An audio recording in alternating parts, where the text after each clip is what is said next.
নমস্কাৰ। ভাৰতৰ স্বাধীনতাৰ ৭৫ বছৰ এই অমৃত কালৰ এই সময়ত আমাৰ সকলোৰ আদৰৰ, আমাৰ সকলোৰ সন্মানৰ ভাৰতৰ প্ৰধানমন্ত্ৰী বিশ্ব নেতা নৰেন্দ্ৰ মোদী ডাঙৰীয়াই এইবেলি স্বাধীনতা দিৱস উপলক্ষে 13 আগষ্টৰ পৰা 15 আগষ্টলৈ আমাৰ ভাৰতবৰ্ষৰ সকলো নাগৰিকক নিজৰ নিজৰ পৰিয়ালৰ চৌহদত পতাকা উত্তোলন কৰাৰ এটা মহান কাৰ্যসূচী হাতত লৈছে। এই কাৰ্যসূচীটো হাতত লোৱাৰ কাৰণে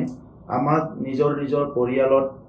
জাতীয় পতাকা উত্তোলন কৰিবলৈ সুযোগ দিয়াৰ কাৰণে মই প্ৰধানমন্ত্ৰী ডাঙৰীয়াক ধন্যবাদ জনাইছোঁ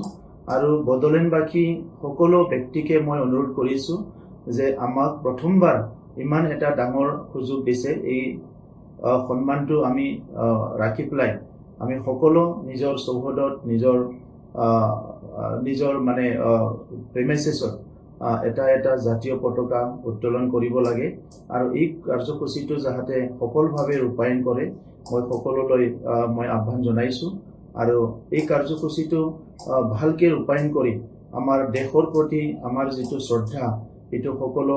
জনাব লাগে আৰু আমাৰ ঐক্যতা আৰু যিটো আমাৰ ভাৰতবৰ্ষৰ যিটো ষ্ট্ৰেংথ সেইটো আমি শ্ব' কৰিব লাগে, সেইটো মই সকলোকে অনুৰোধ কৰিছোঁ।